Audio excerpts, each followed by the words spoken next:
ABC TV is now being broadcast nationally on the Foxtel network in AEDT. But there are 3 different ways to access your ABC local programming. By connecting your TV or set-top box to your antenna, accessing iView on your smart TV or through your Foxtel IQ3 or IQ4 set-top box, or by using your portable device to watch your favourite ABC programs through iView. Go to abc.net.au/ways to watch for more information. Tonight on ABC and iView, Australian Story and the secret that crippled one of our best-loved comic performers. Then Four Corners, Media Watch and Q&A.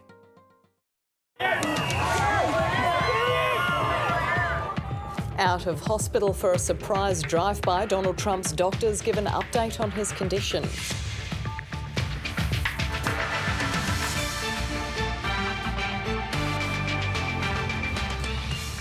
The federal budget to bring forward tax cuts and put more money in your pocket within weeks. The parents of an Australian toddler killed by the Beirut port blast speak publicly for the first time. And why Australian girls experience more online abuse than most others around the world. Good evening, I'm Pamela Medlin with a national edition of the 7 o'clock news on the ABC's national Foxtel channel. For your local ABC news, go to our iView app and select the live stream for your state. Donald Trump has put on a show of strength for supporters with a surprise drive-by in his motorcade outside the hospital where he's being treated for COVID-19.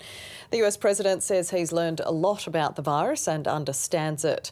Mr Trump's doctors hope they can discharge him within a day after he was treated with a steroid that's only recommended in severe cases.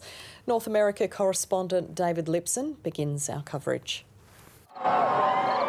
Even COVID-19 can't keep Donald Trump away from his fans. Oh my gosh, I love you! His motorcade drove out of hospital, a masked president inside, along with his security detail. God bless our president! I will die for him! I will die for that man! Waving to jubilant supporters as he rolled down the road and back into the Walter Reed facility. Well, that is true to form Donald Trump, and probably the best sign that he's doing quite well, a drive-by for all of his fans gathered here outside the hospital. Minutes earlier, he posted this video from inside the presidential suite. We have enthusiasm like probably nobody's ever had. Our people that love the job we're doing, we have more enthusiasm than maybe anybody. And suggested he's only now getting a full understanding of the virus that's killed 210,000 of his countrymen. It's been a very interesting journey. I learned a lot about COVID. I learned it by really going to school. This is the real school. This isn't the let's read the book school. And I get it, and I understand it. Despite the display of strength, it's becoming clear this isn't a mild case of COVID-19. The president's doctors have revealed they're trying out a third treatment in as many days. Over the course of his illness, the president has experienced 2 episodes of transient drops in his oxygen saturation. The latest drug is dexamethasone, a common steroid that's meant to reduce inflammation of the lungs and calm the body's immune response. The World Health Organization advises its use for COVID-19 should be limited to severe or critical cases. His medical team won't describe the condition of the president's lungs, but they remain optimistic. And if he continues to look and feel as well as he does today, our hope is that we can plan for a discharge as early as tomorrow to the White House where he can continue his treatment course. There was also an attempt to clean up yesterday's chicanery.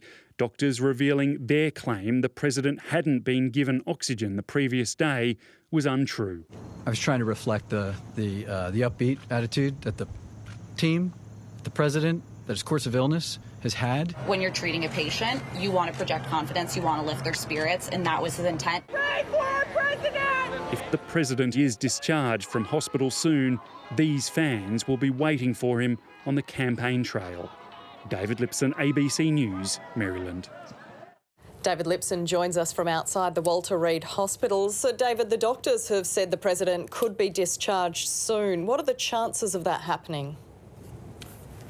Pamela, President Trump is on the drug remdesivir, which is meant to be a 5-day course. Tomorrow would be day 3.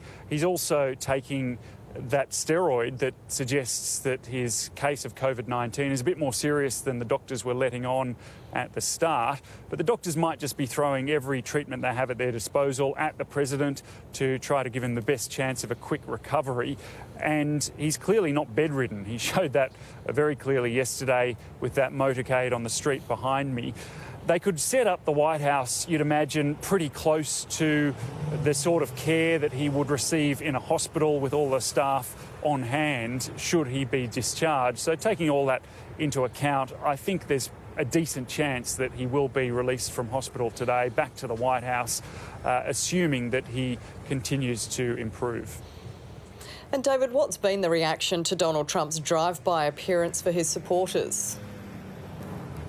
Well, like everything with this president, it depends where you stand with Donald Trump. His supporters thought it was great. They thought it was wonderful that he was showing how strong he was in the midst of a health crisis, that he was showing that he cares about his supporters. But everyone else thinks it was highly irresponsible that he essentially ordered his own security detail and other staff into a hermetically sealed car with him for an act of theatre, a stunt essentially. And you've had people pointing out that they've lost loved ones and had to indeed say goodbye to those loved ones via FaceTime and the like. And this just sets a terrible example, they say, for the rest of the country, which is struggling still to contain the virus, potentially facing a second spike with 210,000 Americans already dead. The president's diagnosis has done little to change behaviour across America. The country is recording more than 40,000 cases a day, a number that's grown in recent weeks. And hundreds of Americans are still dying from the disease every day. New York has had to shut down schools again, as well as non-essential businesses. But 26 states have reopened and now have few or no restrictions. North America correspondent Catherine Diss reports. If it weren't for the face masks, you wouldn't think this country was gripped by a pandemic. While the nation's leader has been struck down by the virus, which has now claimed more than 200,000 American lives, some still don't believe precautions are necessary. Thousands of people have come in contact with him, no masks, and so it flies in the face of everything we're told. He should have been sick a long time ago. Slaves wear masks. I don't wear a mask. I'm free. In New York, it's back to square one. Just weeks after falling infections paved the way for schools to reopen and indoor dining to return, parts of the Big Apple are back under lockdown. We can stop this from being a quote-unquote second wave. But many of the hardest-hit states have removed restrictions, with the widespread support of residents. 99.9% survive, so President will prove this. It's not really that big of a deal. Florida has suffered almost 10% of the nation's deaths, and yet it's fully reopened bars and restaurants, which are now operating at capacity. After peaking in July, cases started falling across the country. But since mid-September, they've been climbing again as the virus hits areas that had been largely untouched. And as winter approaches, there are fears of an infection onslaught. Instead of having this sort of outdoor dining, it's going to be colder and people are going to want to go inside. So I think the cases will certainly rise. I know from my own experience that coronavirus is easy to get. Despite wearing a mask and keeping my distance, I caught COVID-19 after travelling for Donald Trump's Tulsa rally in June. I was lucky enough to recover, but it affected me for weeks. I was tired, nauseous, and my heart rate was pounding. This virus is easy to get and just as hard to recover from. Every day, more than 40,000 new cases are being reported here, 7.3 million and counting. Catherine Diss, ABC News, Washington. Millions of Australians will be taking home more money in their pay within weeks as tax cuts will be the centrepiece of tomorrow night's budget. Josh Frydenberg will deliver income tax cuts worth between $20 and $50 a week for most workers. It'll be one of the most expensive parts of a budget that depends on everyone's spending to help drive the economy out of recession. Here's political editor Andrew Probyn. Every treasurer's been there. It's the first sunshine I've had for a while. but none has seen as deep into Treasury's abyss as this one. That's our first, second and third focus. It's all about jobs tomorrow night. Thank you. Josh Frydenberg's second budget's built on a rallying call. He'll put more money in people's pockets. Their job, spend like there's no tomorrow. Rather than saving it, I prefer to spend it. Buy some stuff for the kids. Kids' cars, yeah. Health insurance. I guess it'd be saving for maybe my kids' future, if they've even got a chance for a future. With the international border closed and migration at a standstill, the economy's firepower is us, which is why tax cuts won't only be brought forward, but backdated to July 1 this year. Those on incomes of between $45,000 and $90,000 will receive tax cuts worth just over $1,000 or about $20 a week. Workers earning more than $90,000 will receive up to $2,500 or about $50 a week. But because the tax cuts are being crammed into the remaining 8 months of this financial year, the benefits are supercharged. A $20 a week cut becomes about $30, and a $50 a week cut scales up to about $75. It'll be up to the Labour Party to decide what they do, whether they want to stand in the way of more money in workers' pockets. We've said that we've got an open mind to tax cuts for workers on low and middle incomes. The ABC understands low-income workers will benefit from an extension of a tax offset worth up to $1,000. All up, bringing forward tax cuts is expected to cost about $12 billion this financial year alone. Every dollar that is committed in this federal budget tomorrow needs to be going into the hands of people who will give us the best value for it. Backdating the tax cuts won't be a problem for the government. Labor isn't going to stand in the way. But putting more money into people's wallets is the easy part. Convincing them to spend it in the middle of an anxiety-inducing pandemic is the hard bit. This is an economic stimulus that gambles on all Australians playing their part. Andrew Probyn, ABC News, Canberra. Former Health Services Union boss Kathy Jackson has pleaded guilty to misappropriating close to $68,000 in union funds. Jackson was charged after a Royal Commission investigation into union corruption. She pleaded guilty to 2 charges of obtaining financial advantage by deception in Victoria's County Court this afternoon, meaning she will not face a second criminal trial.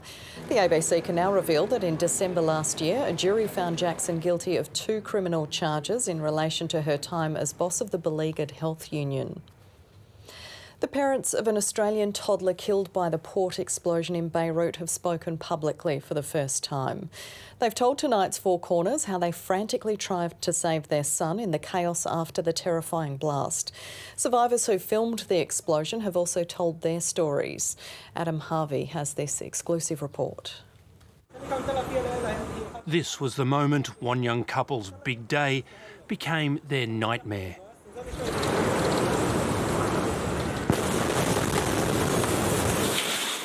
It was the end of mankind. I didn't know what was happening, just that this day isn't meant to be like this. A smaller explosion just before the main blast had grabbed the city's attention. So many people were filming as a huge cache of ammonium nitrate detonated in a dockside warehouse.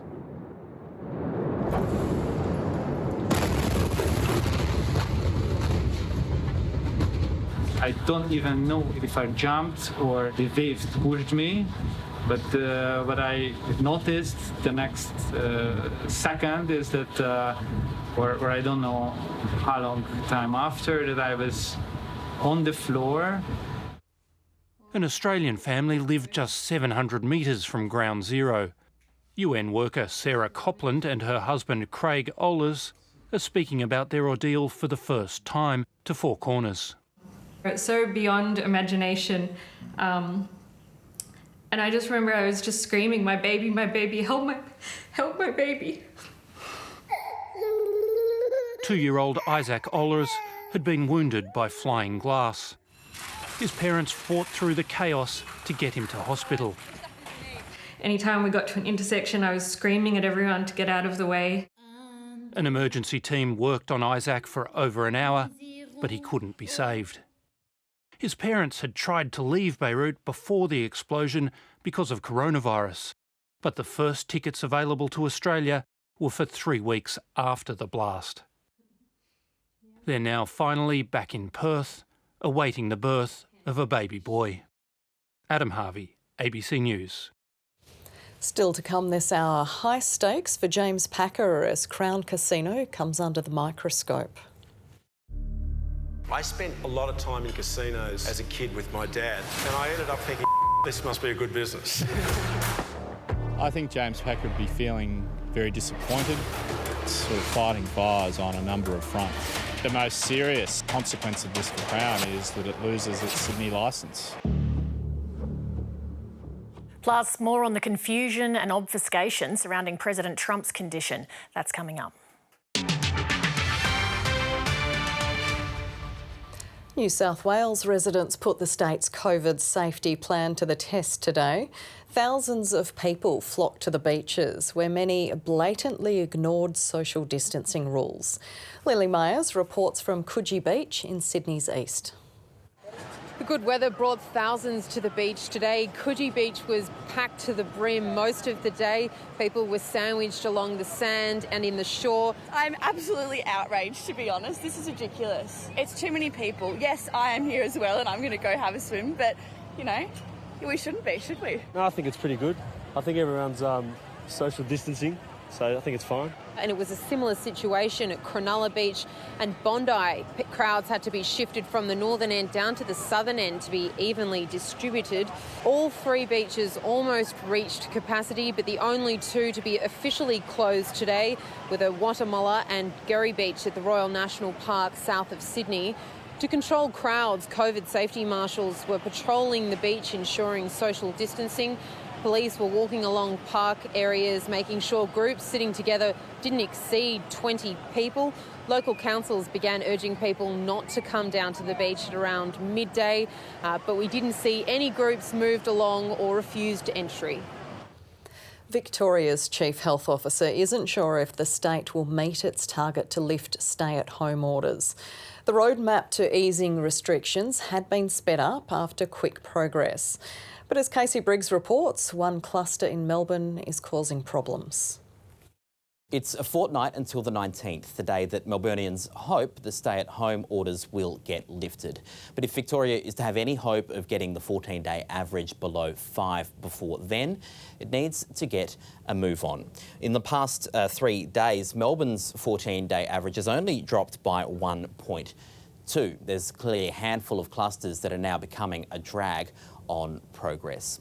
Victoria's had 74 new infections in the past week, and 24 of them, just under a third, have been linked to the Butcher Club at Chadstone. Another 20% are linked to environments that we've been talking about for a very long time, 14 healthcare workers and thankfully just one aged care resident this week. But without these known clusters, if they hadn't occurred, well then Melbourne would have been averaging bang on 5 cases a day for the past week.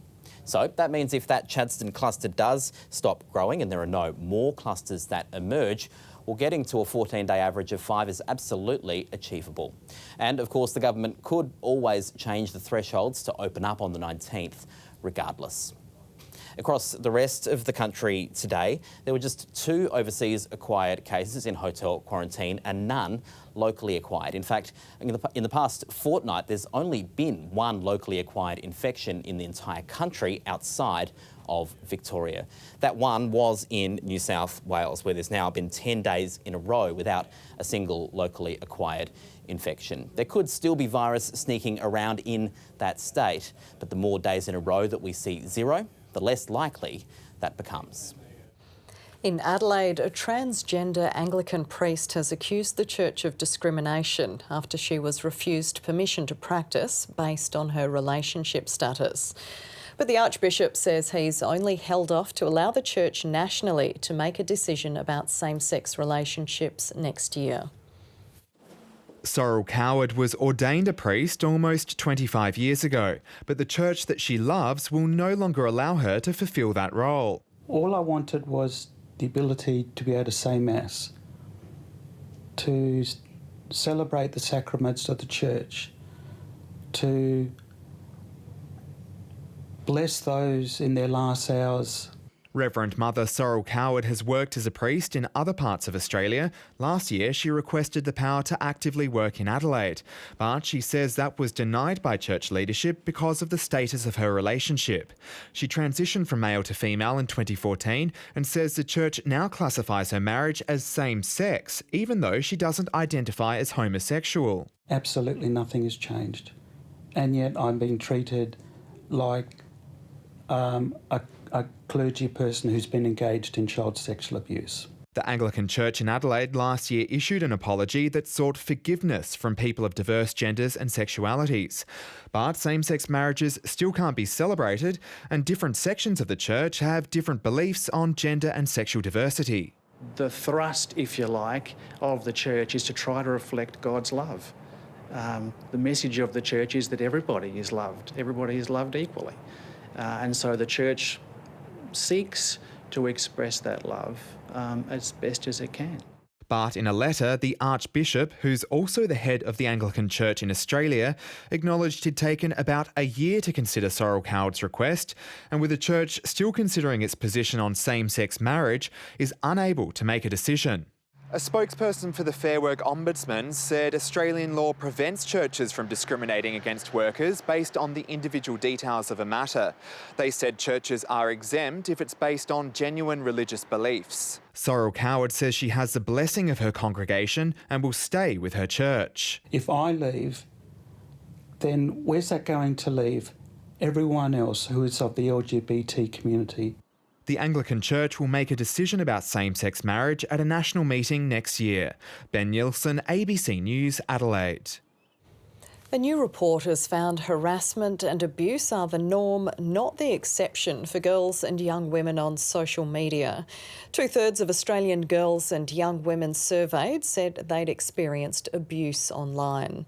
The eSafety Commissioner says the results show misogyny is alive and well in Australia. Social Affairs correspondent Norman Hermont reports. Hi Mum, how are you doing? Angelica Ochinaka is back home with her latest academic update. I was trying to do a lot of my thesis proposal stuff and the master's student is passionate about gender equality and diversity. And when she goes on social media, she's prepared for the worst. The types of comments that can come through are about, my features or about my identity as a woman, and they can be very racist in nature. For her studies and advocacy, social media is essential. Sometimes the responses are brutal. Calling me obscene things like an ape, monkey, and for myself, I'm used to that. I know that as a black woman, that's the type of thing that we encounter. Harassment and abuse are common experiences for girls and young women online, according to a new report from charity Plan International. As part of a worldwide survey, it spoke with 1,000 girls and young women in Australia aged 15 to 25. 65% reported behaviour such as body shaming and threats of sexual violence. That was higher than the global figure. We know that women experience online abuse at much higher levels and in different ways than men, and in ways that are sexualized, they're personal, they're violent. Advocates say that abuse is also forcing young women to self-censor online. Maya Gasali knows that all too well after an older man she'd met at a professional event sent inappropriate messages. Ever since then, I've always been a bit hesitant on what I post, on my public account because I feel like I'm being, judged before I even send. Advocates are pushing social media giants to do more so users like Maya can go online without fear. Norman Hermont, ABC News. The local share market had its best session in months today as financial markets prepare for tomorrow's budget. Here's Alan Kohler. Well, the share market had its best session since June the 16th, when it jumped 3.9% after the Federal Reserve announced that it was going to buy corporate debt as well as government debt. No such proximate cause today, although market analysts are saying it was because Donald Trump seems to be getting better and went for a drive.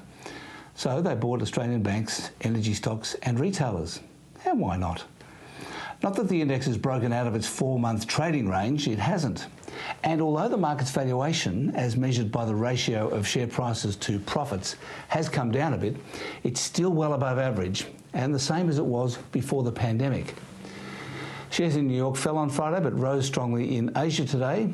Base metals and wheat jumped on commodity markets, but gold, oil and iron ore fell, and the Australian dollar is steady at 71.8 US cents. Now, in preview of tomorrow's big event, here's the chart of the budget balance going back to Federation, assuming tomorrow's deficit is $220 billion or so, or 11% of GDP. So it's World War I, not World War II. There have been 19 surpluses and 101 deficits. That's not what Mr Keynes had in mind. And that's finance.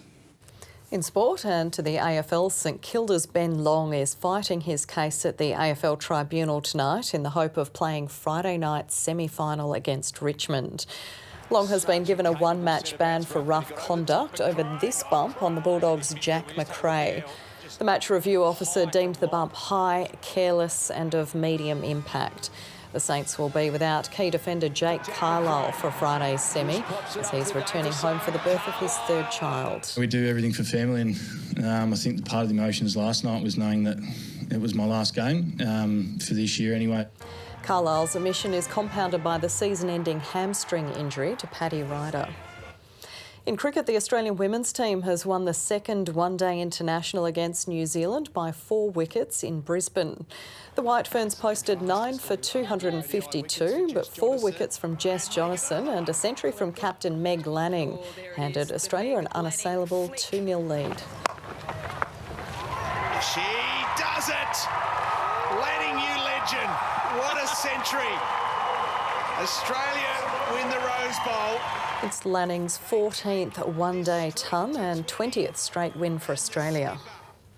Australian tennis star Ash Barty will finish the year as world number 1 after Simona Halep was defeated in the French Open. In her shock loss in the 4th round, Halep won just 3 games against Polish teen Iga Świątek. Alexander Zverev has been widely criticised for breaching protocols by not telling officials before he played that he had COVID symptoms. I'm completely sick. I can't really breathe, as you can hear by my voice. I had fever, as well, so yeah, I'm not in the best physical state. Players are required to be tested for the virus every 5 days. Rafael Nadal easily progressed to the quarterfinals, while it took Dominic Thiem 3.5 hours and 5 sets to book his spot in the last 8. Now to the weather with Graham Creed.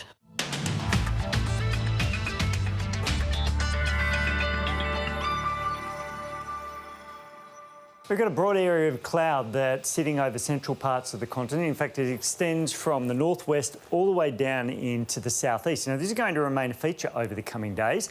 It's a very slow-moving trough and frontal system. In fact, the front itself stalls in New South Wales tomorrow, and the trough actually contracts back a little bit further west, and we start to see a low-pressure system form along that on Wednesday.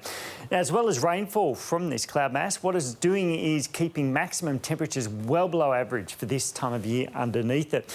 So Ernabella around the Northern Territory and South Australia border, Alice Springs and also Melbourne, all recording near record cold October days today. And we expect to see similar conditions tomorrow. It's because that cloud cover is keeping the sunshine at bay. It's also related to the developing La Nina. Typically, it's in La Nina years that we see the potential or an increased potential of record cold maximums. And so we're already starting to see that pattern developing, even though we're at the infancy of the developing La Nina. Now, as I said, there will be more rain over the coming days. There is a flood watch out for the Simpson Desert and also the McDonnell Ranges. We'll see that low-pressure system form on Wednesday. That's going to bring some heavy rain back into South Australia, Victoria and Tasmania, so we may see some flood watches issued for those states. But it really does dive in a southeasterly track along the trough. So much of New South Wales and Queensland, also Western Australia, missing out on the majority of rainfall in association with this system. It is that distinct band, and that gives you an indication that the moisture from this system is coming from the northwestern tropical regions of the country. Now, as we move through tomorrow because that trough stalls and starts to push a little bit further west. Really, the position of this rainfall doesn't change a great deal. It's going to be cold, windy and wet underneath it for central Australia. There will be a break for parts of South Australia, remaining wet about the northeastern corner, and showers in the east of Victoria, pushing back in towards central areas as we move into the afternoon. But very warm and dry conditions for most of Queensland, up around the northeastern parts of New South Wales as well. Also dry for much of Western Australia. But we start to see that rain become more widespread in South Australia again, becoming widespread in Victoria and then developing into Tasmania as this low pressure system forms. We've still got that hot air through Queensland and the northeast of New South Wales and down the west coast of the continent. But another frontal system should start to move up towards the southwest corner as well. You've been watching a national edition of the 7 o'clock news on the ABC's national Foxtel channel. For your local ABC news, go to our iView app or attach your TV to an antenna for your local ABC TV service. To find out more, go to abc.net.au/ways to watch. Good night. Hello and welcome to 7:30.